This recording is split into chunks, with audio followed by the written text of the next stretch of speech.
Bienvenue pour un nouvel épisode du 33 minutes bien investi. J'ai arrêté de compter le nombre de webinaires qu'on avait fait, on en a fait quelques-uns. Comme d'habitude, on a choisi un sujet qui normalement va vous parler, ou en tout cas vous pose question, en l'occurrence les indemnités de petits déplacements dans le bâtiment. J'ai fait appel à Léa, qui est spécialiste sur le sujet, pour vous en parler. Comme d'habitude également, vous allez recevoir le replay et le support qu'on va vous présenter dans l'après-midi. Donc, vous pouvez prendre des notes, mais vous aurez le support. On enregistre donc la vidéo.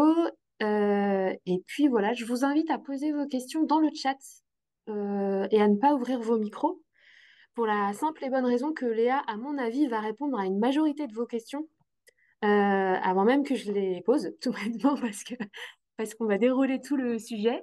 Et s'il reste des questions auxquelles on n'a pas répondu à la fin, on les prendra bien sûr en compte. Si toutefois on n'a pas le temps d'y répondre dans les 30 minutes qu'on se donne, 33 minutes qu'on se donne, on garde vos questions et on mettra les réponses à la fin du support qu'on vous enverra. Voilà. Euh, Qu'est-ce que j'ai à dire d'autre? Léa, je te laisse te présenter peut-être. D'accord. Alors, Léa Martin, je suis juriste spécialisée en droit du travail. Donc, j'ai peut-être déjà eu l'occasion d'échanger avec certains d'entre vous sur vos problématiques en droit du travail, la gestion des salariés, etc. Et peut-être déjà sur les indemnités de petits déplacements. Donc, on va faire aujourd'hui un 33 minutes vraiment focalisé sur cette thématique qui est assez récurrente dans les questions que vous nous posez quand vous nous appelez. Alors, on vous a préparé, vous allez le voir, évidemment, la présentation des trois types d'indemnités avec l'explication du système de zonage. Vous verrez qu'il y a une différence entre le régime des petits et des grands déplacements. On va rentrer un petit peu plus dans le détail de quelques questions que vous nous posez souvent, enfin que vous posez souvent Léa, parce que moi non. Et puis le décompte du temps de travail effectif. Et on s'est dit avec Léa, pour rendre ça un petit peu plus intéressant, que j'allais jouer votre rôle. Donc en fait, je vais poser des questions à Léa que vous seriez normalement en mesure de lui poser et elle va nous répondre. Alors, on va commencer par une présentation assez générale de ce que ce que sont en fait les indemnités de petits déplacements. C'est un régime qui est prévu par la Convention collective des ouvriers du bâtiment, notamment à l'article 8 de notre convention collective, où il est prévu que les indemnités de petits déplacements qu'on appellera souvent IPD dans le PowerPoint qu'on va vous présenter. Donc les IPD ont pour but d'indemniser forfaitairement les ouvriers par rapport aux frais supplémentaires qu'entraîne pour eux la fréquence de leurs déplacements inhérente à la mobilité de leur lieu de travail, donc notamment pour le travail sur chantier. Alors ce régime, concrètement, il comporte trois types d'indemnités. L'indemnité repas, qu'on appelle souvent le panier, l'indemnité de frais de transport et l'indemnité de trajet. Première question, qui bénéficie des IPD dans mon entreprise? Alors, tous les ouvriers occupés sur chantier bénéficient des IPD, quel que soit leur type de contrat, donc notamment CDI, CDD, également les apprentis, vous vous posez parfois la question, et puis également les intérimaires, et quelle que soit bien sûr leur ancienneté. Ce type de droit n'est pas conditionné à une ancienneté minimale dans l'entreprise. Ne sont pas concernés les ouvriers qui ne sont pas en déplacement sur chantier, notamment les ouvriers qui travaillent en atelier. Alors, vous pouvez avoir le cas d'ouvriers qui travaillent en atelier, par exemple en menuiserie ou en métallerie, et qui sont parfois amenés à se déplacer sur le chantier pour poser leurs ouvrages, par exemple. À ce moment-là, ils bénéficient bien sûr des indemnités de petits déplacements pour les jours où ils sont en déplacement sur le chantier, mais pas pour les jours où ils sont à l'atelier. Les salariés sédentaires travaillant au bureau ne sont pas non plus concernés par ce régime-là d'indemnité. Concernant les états et les cadres, alors par principe, non, ce régime ne leur est pas applicable parce que, comme on l'a vu, c'est prévu par la Convention collective des ouvriers du bâtiment. Cependant, que ce soit pour les états ou les cadres, lorsqu'ils travaillent sur chantier, il faut rappeler que l'employeur a quand même l'obligation de prendre en charge les frais professionnels. Donc, vous allez de toute manière avoir l'obligation de prendre en charge les frais de repas ou de transport s'ils utilisent leur véhicule personnel. Donc, pourquoi pas calquer en fait la prise en charge sur le dispositif qui est déjà prévu par la Convention des ouvriers. Et deuxième possibilité, c'est que vous avez aussi, si vous le souhaitez, possibilité d'octroyer l'indemnité de trajet à titre volontaire aux états qui sont sur le chantier dans un souci d'égalité de traitement. J'insiste sur le fait que c'est bien quelque chose de facultatif. Pourquoi? Parce que vous avez des catégories de salariés qui sont différentes. C'est des catégories professionnelles, ouvriers et TAM qui sont différentes et qui, sur ce sujet-là, justifient en fait une différence de traitement. Donc, vous n'avez aucune obligation de leur attribuer les indemnités de trajet, même si vos états travaillent sur chantier, notamment pour de la conduite de chantier. Deuxième question, comment fonctionne le système des zones concentriques? Alors, en fait, la convention collective, elle prévoit des zones circulaires concentriques avec, on le voit sur le petit schéma que je vous ai mis, comme point de départ, le siège de l'entreprise. Et puis après, vous avez des zones qui s'éloignent en fait en fonction du siège de l'entreprise. Vous avez 7 zones qui sont prévues par les accords Pays de la Loire, donc qui vont de 0 à 80 km. Les deux premières zones sont espacées de 5 km et après, ça va de 10 km en 10 km. Donc, vous voyez bien que le point de départ, c'est fixé au siège social de l'entreprise et pas au domicile du salarié. Donc, selon la zone dans laquelle se situe le chantier, les partenaires sociaux, lors des négociations sur les salaires, fixent le montant des différentes indemnités dues à l'ouvrier. Ces indemnités, elles sont fixées en valeur absolue, c'est-à-dire que vous ne versez qu'une seule indemnité par jour. Vous n'en versez pas une pour le matin et une pour le soir. C'est vraiment une indemnité forfaitaire journalière. Et donc Léa, vous a mis, je me permets Léa vous a mis que c'était des négociations de salaire. Effectivement, les IPD, ça fait partie des négociations de salaire qui ont lieu avec les organisations patronales et salariales tous les ans. Donc c'est pour ça que souvent dans la CAPEP Info, on vous remet les tableaux des IPD parce que ça change régulièrement. C'est ça. Alors, au niveau des montants, donc là, je vous ai mis les montants applicables à ce jour en Loire-Atlantique, hein, par rapport à la convention collective ouvrier du bâtiment. C'est des montants normalement que vous connaissez. Alors, je me suis également permis de vous mettre les montants qui seront applicables à partir de début 2024, puisqu'on a eu, comme l'a dit Mélanie, on a eu de nouvelles négociations en octobre dernier qui ont donné lieu à des nouvelles grilles, donc à la fois des grilles de salaire, mais aussi à des montants d'indemnité de petits déplacements. Donc, vous voyez notamment que le repas va passer à 11,50 € et sont également sujettes à évolution les indemnités de transport. Par contre, le trajet, ça n'évolue pas. Alors attention, cette grille-là, je vous la communique juste à titre d'information, mais elle n'est pas encore opposable. C'est-à-dire que vous n'êtes pas dans l'obligation d'attribuer ces indemnités-là. Ça sera applicable à partir du moment où ça va être publié au journal officiel en termes d'extension. En gros, là, l'accord, il a été signé, validé, il a été publié, mais il faut qu'il soit étendu à l'ensemble de la profession. Et il va y avoir en fait un arrêté d'extension au journal officiel. Et c'est seulement à partir de cette date-là que ce sera applicable.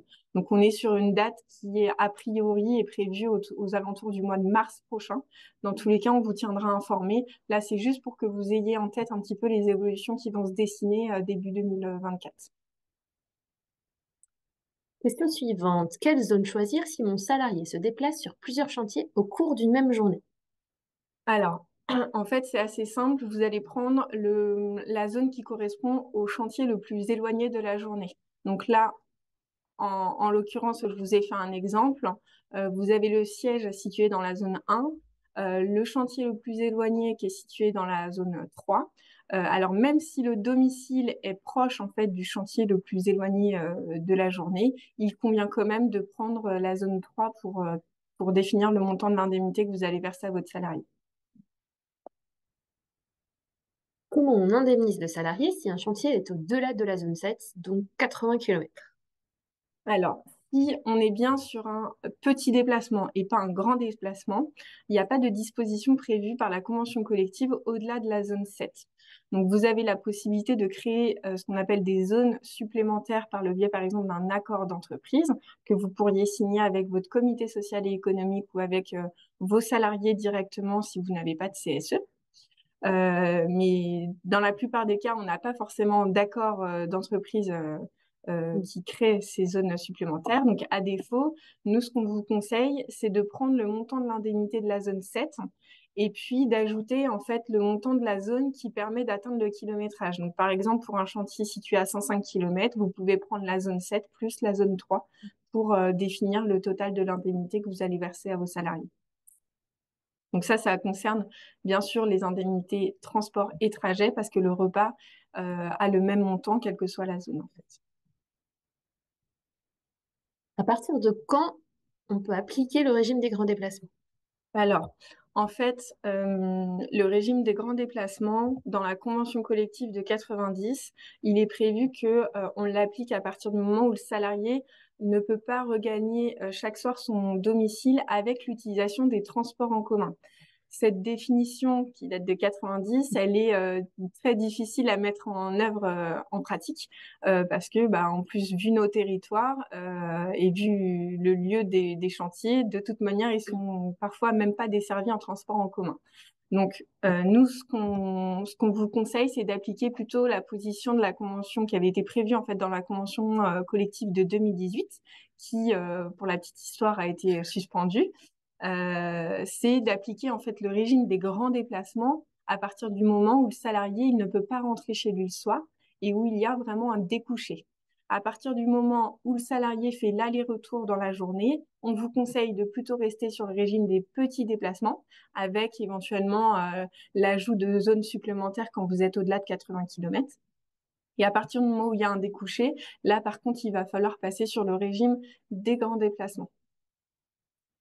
Alors, je ne vais pas rentrer dans le détail sur l'implication du régime des grands déplacements parce que c'est pas l'objet du webinaire aujourd'hui, mais si vous êtes concerné, si vous avez des salariés qui font régulièrement des découchés, etc., sachez qu'on a de la documentation à vous transmettre là-dessus et puis on peut tout à fait, bien sûr, vous renseigner sur comment les indemniser, quels sont les plafonds d'exonération, etc. Je vous donne juste quand même une information à avoir en tête, c'est que pour pouvoir exonérer les indemnités de grands déplacements que vous allez verser à vos salariés, notamment l'hôtel, le restaurant le soir, etc., il y a deux conditions. Il faut que ce soit supérieur à 50 km. Enfin, il faut que la distance entre le chantier et l'entreprise soit supérieure à 50 km. Et puis, que le salarié ne soit pas en mesure de faire ce trajet-là en moins de 1h30. Trajet aller. Donc, c'est quand même rapidement le cas aussi. Concernant, on va rentrer sur l'indemnité repas. Concernant l'indemnité repas, est-ce que je suis toujours obligée de la verser? Alors, non, pas toujours. Le but de l'indemnité repas, c'est d'indemniser le supplément de frais occasionné par la prise du déjeuner en dehors de la résidence habituelle de l'ouvrier. En gros, lorsqu'il ne peut pas rentrer déjeuner chez lui, vous devez participer à ces frais de repas. Ça veut dire que vous n'avez pas à verser ce repas si l'ouvrier rentre déjeuner chez lui ou s'il aurait pu rentrer déjeuner chez lui. Ça, c'est une position de la jurisprudence qui nous dit que même si c'est un choix personnel qu'il ne rentre pas déjeuner chez lui, vous n'êtes pas normalement tenu de lui verser le panier. Si bien sûr il existe un restaurant d'entreprise sur le chantier ou que le repas est fourni gratuitement par l'employeur, notamment quand vous allez payer directement le restaurateur le midi, celles-ci, c'est des situations dans lesquelles vous ne payez, enfin, vous ne versez pas en plus l'indemnité repas à vos salariés. Et bien sûr, quand le salarié ne travaille que le matin, le panier n'est pas dû. C'est le cas si vous êtes en semaine de 4 jours et demi ou le vendredi n'est travaillé qu'en matinée. À ce moment-là, le repas n'est pas dû pour la journée du vendredi. L'indemnité, elle est due quelle que soit la zone dans laquelle se situe le chantier. C'est-à-dire que vous devez la verser, y compris dans la zone 1A. Et sa valeur, elle est identique pour toutes les zones. C'est ce qu'on voyait tout à l'heure. Actuellement, c'est 10,50 € et ça va passer à 11,50 € dans le début de l'année 2024. Au niveau du régime social, cette indemnité, elle est exonérée aujourd'hui dans la limite de 9,90 €. Ça aussi, ce sont des plafonds qui sont amenés à évoluer régulièrement. Donc, le plafond, il va très certainement changer au 1er janvier prochain. Alors, attention à la position de l'URSSAF. Tout à l'heure, je vous disais que l'indemnité, elle est due quelle que soit la zone, y compris dans la zone 1A. Cependant, l'URSSAF, de son côté, considère que pour être qualifié de frais professionnels et donc être exonéré de cotisations sociales, le salarié, il doit être dans l'incapacité de regagner sa résidence ou l'entreprise pour y prendre son repas. Concrètement, la convention collective, elle vous dit que le panier est dû même, dès l'instant que le salarié ne peut pas rentrer chez lui. Et l'URSSAF dit, certes, elle est due quand il ne peut pas rentrer chez lui, mais quand il ne peut pas non plus rentrer à l'entreprise. Or, dans la zone 1A, voire 1B, l'URSSAF considère que le salarié pourrait rentrer à l'entreprise déjeuner et que le panier que vous êtes obligé de verser conventionnellement à votre salarié doit être réintégré dans l'assiette de cotisation. Donc, vous pouvez notamment prévoir, avec un accord d'entreprise, la possibilité de ne pas verser ce panier lorsque le salarié rentre effectivement déjeuner dans vos locaux de l'entreprise le midi. Mais si le salarié rentre manger à l'entreprise et que vous n'avez pas prévu d'accord collectif sur le sujet, vous êtes normalement tenu de lui verser un panier et de le soumettre à cotisation. C'est là où des fois on a des différences entre les règles conventionnelles et puis la position de l'URSSAF qui est vraiment une position liée à l'exonération des frais professionnels. Est-ce qu'on peut remplacer le panier par l'attribution d'un ticket resto? Alors, ça c'est aussi une question que vous nous posez souvent. La réponse c'est oui et non. C'est pas très, c'est pas toujours simple. On va essayer d'être le plus simple possible, le plus clair possible. D'un côté, vous avez l'obligation de participer à hauteur de 10,50 € minimum par repas et par ouvrier. Donc ça, c'est l'obligation conventionnelle. De son côté, l'URSSAF, concernant les tickets restaurants, elle limite votre participation patronale à maximum 60% de la valeur du titre restaurant et en valeur réelle, c'est maximum 6,91 €. Vous avez ces deux planchers, ces deux plafonds, pardon, à respecter. Donc concrètement, vous avez en fait obligation de verser en plus du ticket restaurant un complément patronal pour atteindre votre participation minimale de 10,50 € par jour. Donc là, on va prendre l'exemple, par exemple, d'un ticket restaurant d'une valeur de 11,50 €. Là, c'est différents exemples que je vous ai mis. Donc, si on prend la colonne 11,50 €, vous allez attribuer, donner à votre salarié un ticket restaurant d'une valeur de 11,50 €. Sur ce ticket restaurant, vous êtes limité à 60% de prise en charge. Donc, vous allez financer 6,90 €. De son côté, le salarié va devoir financer 4,60 € sur ce ticket restaurant. Donc, il a beau avoir un ticket restaurant de 11,50 €, vous n'avez financé que 6,90 €. Donc, vous êtes obligé de verser un complément patronal de 3,60 € en plus à votre salarié. Donc, ce système de ticket restaurant, avant, il était conseillé quand on avait des salariés pour lesquels on appliquait l'abattement pour frais professionnels, la déduction forfaitaire là, de 10%, parce que quand on appliquait cette fameuse DFS, cet abattement, on devait soumettre intégralement le panier à cotisation sociale. Donc, c'est-à-dire qu'on resoumettait les 10,50 € automatiquement dans le brut. Depuis cet été, il y a eu un changement de position de l'administration à ce sujet et on peut exonérer de cotisation le panier, y compris quand le salarié a l'abattement pour frais professionnels de 10%. Donc aujourd'hui, le seul intérêt qui persiste en fait à remplacer le panier par des tickets restaurants, c'est éventuellement si vous avez beaucoup de chantiers qui sont situés dans un rayon de 10 km autour de vos sièges sociaux, 5 à 10 km. Pourquoi? Parce que comme on a vu sur la diapositive précédente, sur les chantiers qui sont très proches du siège social, vous avez un risque de redressement URSSAF en considérant que bah voilà, vous avez le panier qui est soumis intégralement à cotisation parce que le salarié n'est pas considéré pour l'URSSAF en situation de déplacement. Il aurait pu rentrer manger à la maison, enfin à l'entreprise. Donc si vous mettez à plutôt verser des tickets restaurants dans ces situations-là, au lieu de se voir réintégrer 10,50 €, c'est-à-dire la valeur totale du panier dans l'assiette de cotisation, votre ticket restaurant reste exonéré dans tous les cas, parce que le ticket restaurant, c'est prévu par l'URSSAF pour être exonéré si vous respectez les conditions, là, 60% notamment et 6,91 €. Donc ça, c'est exonéré même si le salarié, il est sédentaire. On peut très bien donner des tickets restaurants à quelqu'un qui travaille au bureau. Donc en gros, vos 6 €, si on reprend l'exemple des 11,50 € de tickets restaurant de tout à l'heure, votre participation patronale de 6,90 €, dans tous les cas, elle est exonérée. Elle risque pas d'être réintégrée dans l'assiette de cotisation. Le seul risque de réintégration que vous avez sur les chantiers proches du siège, il reste en fait sur votre complément patronal de 3,60 €. Donc, vous avez plutôt un risque de redressement sur 3,60 € par jour au lieu de 10,50 € par jour, comme on a vu tout à l'heure. Donc, c'est le seul intérêt qui réside dans les tickets restaurants. Si vous n'êtes pas concerné par ce type de problématique, si vos chantiers sont à plus de 5 km ou à plus de 10 km de votre siège, le ticket restaurant va avoir en fait plus de va vous emmener plus de contraintes qu'autre chose, en termes de frais de gestion, etc. Sauf si vous voulez en profiter pour en faire bénéficier vos salariés au bureau. Ça, dans ce cas-là, c'est un autre sujet. Concernant l'indemnité de transport, est-ce que je dois la verser si mon ouvrier utilise le camion de l'entreprise? Alors non, le but de l'indemnité transport, c'est d'indemniser forfaitairement les frais de transport engagés quotidiennement par l'ouvrier pour se rendre sur le chantier, quel que soit le moyen de transport utilisé. C'est l'équivalent de ce qu'on appelle les indemnités kilométriques dans d'autres secteurs. Donc il s'agit vraiment de frais professionnels.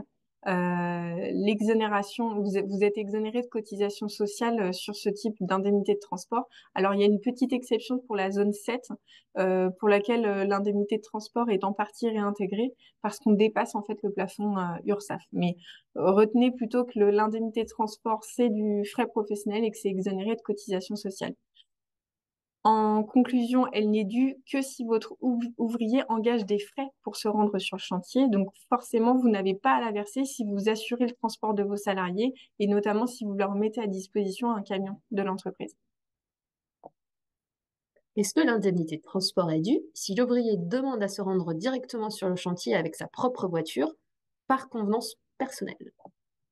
Alors, en théorie, oui, parce que normalement, l'indemnité de transport, elle est due dès lors que le salarié engage des frais. Donc, s'il y va avec sa voiture personnelle, normalement, il faudrait lui verser l'indemnité de transport. En pratique, ça va pas forcément être le cas, parce que si le salarié va directement de son côté sur le chantier, c'est en effet souvent pour convenance personnelle, parce qu'il habite proche du chantier, et que du coup, ça lui évite de passer le matin au dépôt et idem le soir. Dans ce cas-là, vous convenez avec votre accord hein, que le salarié se rende directement sur le chantier pour lui faire économiser ce temps-là. Dans ce cas-là, le but, c'est de lui rendre service, mais pas non plus d'augmenter vos frais et de devoir notamment lui verser une indemnité de transport que vous n'auriez pas eu à verser s'il avait fait l'effort de venir jusqu'au dépôt. Donc, dans ce cas-là, on vous conseille de demander au salarié de formaliser sa demande. Alors, ça peut être un petit écrit, un mail, un SMS ou même un courrier pour montrer que c'est bien lui qui était à l'initiative de la demande d'aller directement sur le chantier. Et de votre côté, on vous conseille également de formaliser la règle applicable en précisant que pour ce type de situation, quand c'est vraiment le salarié qui demande d'aller directement sur le chantier parce que c'est plus proche de chez lui, à ce moment-là, l'indemnité de transport ne sera pas due parce que vous mettez bien à disposition des salariés un moyen pour se rendre sur le chantier. Ce qu'il faut, c'est vraiment clarifier la règle dès le début et puis que ce soit en fait à l'initiative du salarié. Si je verse l'indemnité de transport, est-ce que je suis obligée de verser l'indemnité de trajet? Alors oui, c'est vraiment deux indemnités différentes. C'est pas parce que vous avez versé l'indemnité de transport que vous êtes exonéré de l'indemnité de trajet. En fait, il n'y a pas forcément de lien entre les deux. Le but de l'indemnité de trajet, c'est cette fois d'indemniser la suggestion que représente l'ouvrier, euh, avec la nécessité de se rendre quotidiennement sur le chantier et d'en revenir. Donc, elle est due même si l'ouvrier n'engage pas de frais et qu'il utilise le véhicule de l'entreprise. C'est vraiment deux choses différentes. Elle est due à tous les ouvriers, y compris ceux qui ne conduisent pas pour aller sur le chantier. Donc, c'est pas lié au fait de conduire en tant que tel et c'est pas lié au fait d'utiliser son véhicule propre. C'est vraiment lié au fait d'aller et de revenir tous les jours sur le chantier, lié au déplacement de manière générale. Lorsqu'un salarié ne passe pas par le siège de l'entreprise pour se rendre sur le chantier, votre salarié, il n'est pas considéré en temps de travail effectif et dans ce cas-là, il sera payé uniquement en arrivant sur le chantier. Dans ce cas-là, la question, elle ne se pose pas, c'est le cas le plus simple. Vous versez l'indemnité de trajet, voilà, il n'y a pas de débat là-dessus. Sa journée commence et débute sur le chantier et vous versez l'indemnité de trajet. Là où il pourrait se poser la question, c'est lorsque le salarié passe par le siège avant de se rendre sur le chantier. Là, on a encore deux cas. Le cas numéro un, le passage par le siège n'est pas obligatoire. Dans ce cas, votre salarié, il n'est pas considéré en temps de travail effectif lorsqu'il passe au siège et il sera payé uniquement en arrivant sur le chantier. Vous devez lui verser l'indemnité de trajet. Là aussi, la question ne se pose pas. En pratique, malheureusement, ce cas, il se présente rarement. Parce que à partir du moment où votre salarié passe à l'entreprise, c'est généralement que vous lui avez demandé. Donc, dans ce cas-là, on n'est pas dans le cas où c'est pas imposé par l'employeur. Ou alors, il y passe pour faire un chargement, déchargement de son camion, faire un briefing sur les chantiers qui arrivent. Et dans ce cas-là, on bascule sur du temps de travail effectif. Le cas numéro 2, le passage par le siège est obligatoire. Dans ce cas, votre salarié est en temps de travail effectif dès l'arrivée au siège et est payé jusqu'à son retour au siège le soir. Et là, qu'en est-il de l'indemnité de trajet? Eh bien, en fait, la position, nous, de la CAPEB, c'est la position initiale de la convention collective de 90. Hein. C'était de se dire que le but de l'indemnité de trajet, c'était de payer la contrepartie que représentait le fait de se rendre sur les chantiers. Elle ne devrait donc pas être due lorsque l'ouvrier est déjà payé en temps de travail effectif. Conventionnellement, nous, c'est ce qu'on appelle la double peine. Ça reviendrait, en fait, ça revient à payer vos salariés en temps de travail effectif pour se rendre sur le chantier et de leur attribuer en plus une indemnité de trajet.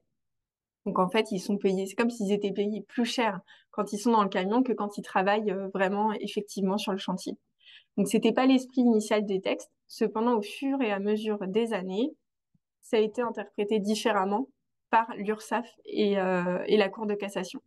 À ce jour, il est de jurisprudence, on va dire, constante de considérer que l'indemnité de trajet est due, même si votre salarié est déjà payé en temps de travail effectif pour se rendre sur le chantier. C'est la fameuse double peine dont on parlait tout à l'heure.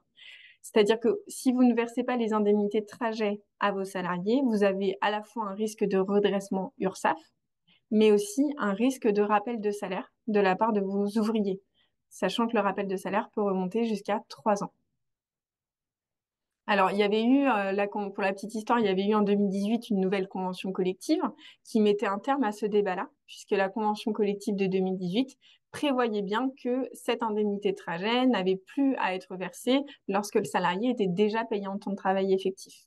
Donc, ça mettait un terme au débat. Sauf que cette convention collective a été suspendue et aujourd'hui, les seuls textes qui sont applicables sont ceux de 1990 et notamment de la Convention collective de 1990 qui est beaucoup moins claire et catégorique sur le sujet et qui est interprétée du coup à son avantage entre guillemets par l'URSSAF parce que l'indemnité de trajet, c'est une indemnité qui n'a pas de caractère de frais professionnels, qui est soumise à cotisation sociale. Donc vous comprendrez qu'ils ont tout intérêt à interpréter ces dispositions à leur avantage aussi. Alors, il peut y avoir une solution, c'est d'établir un accord d'entreprise pour vous exonérer, entre guillemets, du paiement de cette indemnité de trajet lorsque vos salariés sont déjà payés en temps de travail effectif. Alors, il faut quand même avoir conscience que qui dit négociation d'un accord d'entreprise dit dialogue social. Ça veut dire que vous allez mettre sur la table un sujet qui n'en était pas un jusqu'à présent. Ça peut bien sûr soulever des questions auprès de vos ouvriers qui vont peut-être se demander pourquoi depuis quelques années, bah, ils n'avaient pas l'indemnité de trajet et voilà, ils vont peut-être se renseigner, se demander pourquoi ça leur avait pas été versé jusqu'à présent. Et voilà, on a quand même des entreprises, hein, beaucoup d'entreprises qui font appel à nous et qui arrivent à négocier ce type d'accord parce que voilà, il y a un dialogue social qui le permet, un climat social aussi dans l'entreprise qui le permet. Mais c'est vrai qu'on on est vigilant, enfin en tout cas on vous dit d'être vigilant par rapport à ce type de sujet parce que c'est pas si simple que ça. On signe pas comme ça un accord d'entreprise sur le coin de la table du jour au lendemain. Il faut vraiment que ce soit quelque chose qui soit approuvé par les salariés ou par votre CSE. Est-ce que l'accord d'entreprise dont tu parles est envisageable dans toutes les situations? Alors, non. Il est possible de conclure un accord d'entreprise pour justement ne pas avoir à verser les indemnités de trajet uniquement si le trajet du matin et du soir sont déjà payés en temps de travail effectif. Si vous êtes dans les autres cas, la question ne se pose pas et l'indemnité doit être payée. Donc on va peut-être faire des cas un peu concrets Ouais. pour que ce soit peut-être plus clair pour vous. Donc là, j'ai pris le cas classique du salarié qui se rend directement sur le chantier sans passer par le dépôt. Et pareil, le soir, il revient directement chez lui sans passer par l'entreprise. Dans ce cas-là, le versement de l'indemnité de trajet, il est obligatoire et vous n'avez pas possibilité de passer par un accord d'entreprise pour vous en exonérer. Le matin, la journée de travail commence à l'arrivée sur le chantier et le soir, la journée finit lorsque le salarié quitte le chantier. Deuxième exemple, l'employeur impose le passage par l'entreprise le matin et le soir. Donc là, dans ce cas-là, le versement de l'indemnité de trajet il est obligatoire, mais vous avez possibilité de conclure un accord d'entreprise pour vous en exonérer. À ce moment-là, dans le cas là que je vous donne, le matin, la journée commence à l'arrivée au dépôt et le soir, la journée finit lorsque le salarié quitte l'entreprise. Alors, il y a beaucoup d'entreprises aussi qui nous appellent et qui nous disent, bah non, nous, on fonctionne.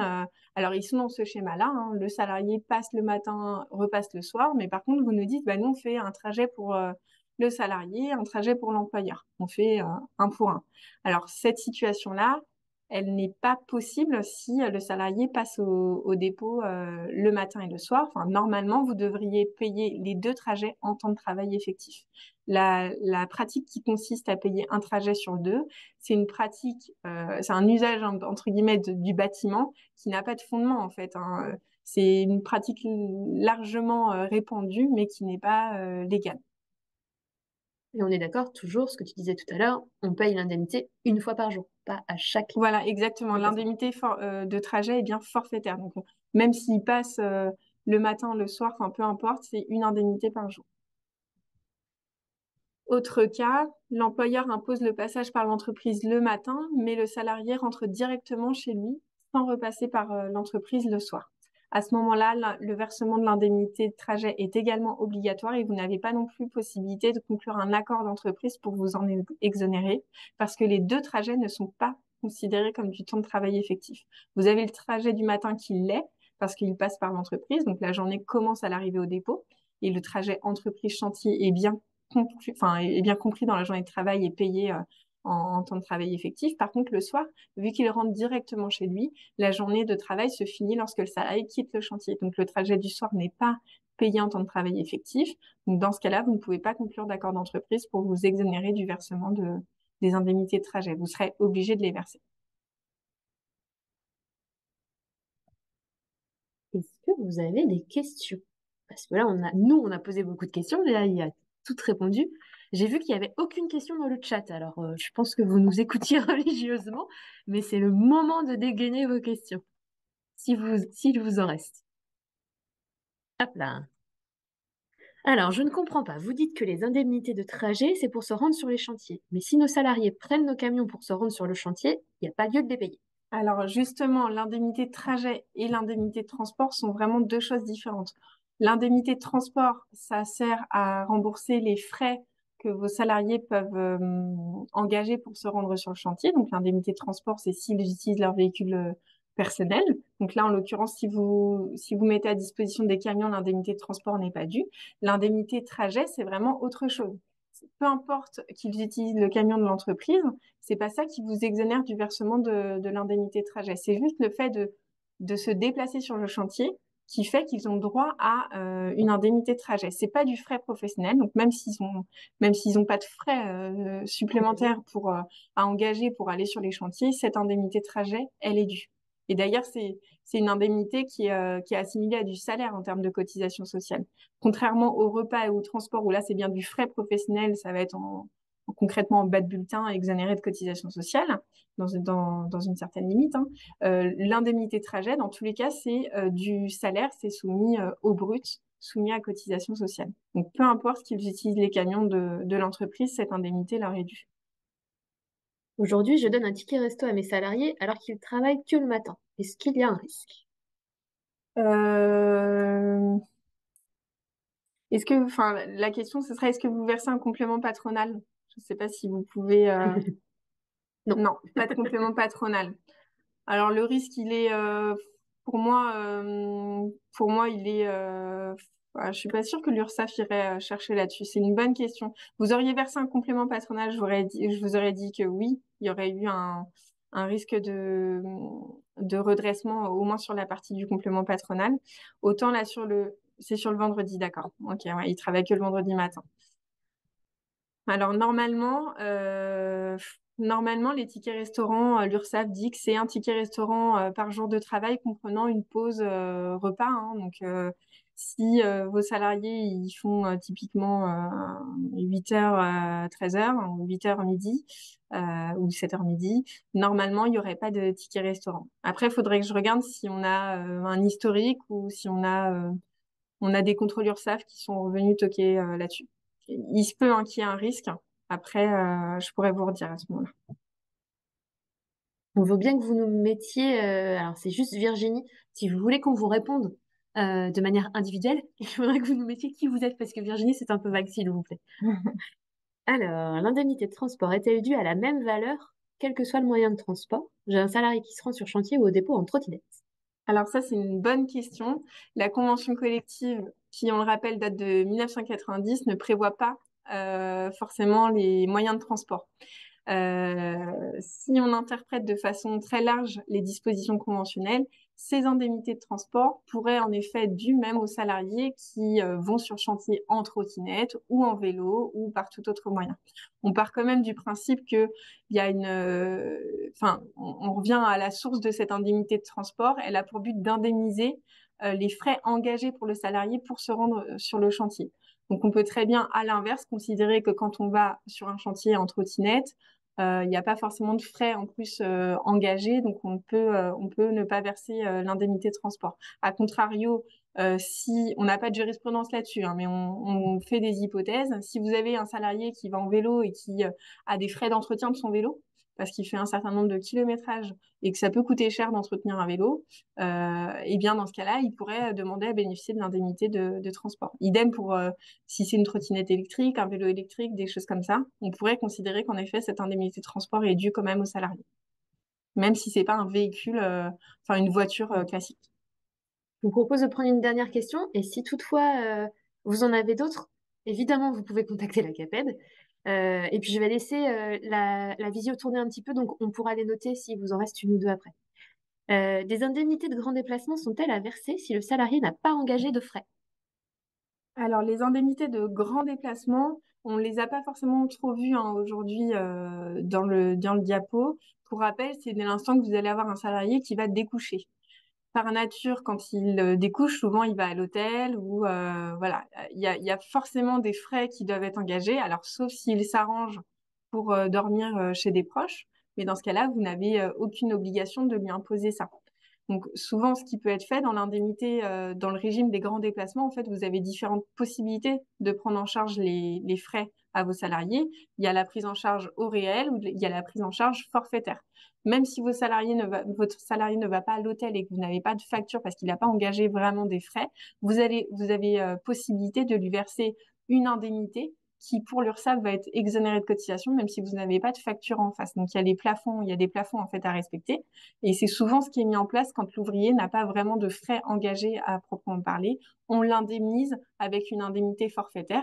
Ça permet aussi de rendre le déplacement un petit peu plus enfin le grand déplacement un petit peu plus attractif et de les récompenser sur le fait qu'ils soient partis, qu'ils aient découché, etc. C'est une indemnité qui est exonérée de cotisation sociale, donc pour vous c'est quand même intéressant. Ça permet de forcément enfin voilà, rendre ce déplacement attractif sans alourdir trop votre masse salariale. C'est quand même plus intéressant que de leur verser une prime qui va être intégralement soumise à cotisation. Alors, je vois qu'il y a encore des questions qui passent, donc on va les garder. On va ajouter les réponses. Si c'est pas des questions très personnelles, on va les ajouter dans le diaporama à la suite des diapos qu'on a déjà faites. Et sinon, on recontactera les entreprises de toute façon. Je vous remercie pour ce 33 minutes bien investi. Je pense que c'était un sujet qui vous a tous intéressés, j'en doutais pas. Le prochain 33 minutes, il aura lieu en janvier et on abordera les aides financières à la rénovation, parce que vous vous doutez bien que ça va encore changer, sinon ce serait pas drôle. Surveillez vos boîtes aux lettres parce que les appels à cotisation vous parviennent normalement là dans les jours qui viennent avec un courrier de Jean-Marc Pernaut, le président, et la date du rendez-vous annuel de l'année prochaine que vous pouvez déjà rentrer dans vos agendas. Et puis je crois qu'il ne me reste qu'à vous souhaiter de bonnes fêtes de fin d'année avec un petit peu d'avance. Et puis n'hésitez pas à contacter la CAPEB en cas de besoin. Merci et bonne journée.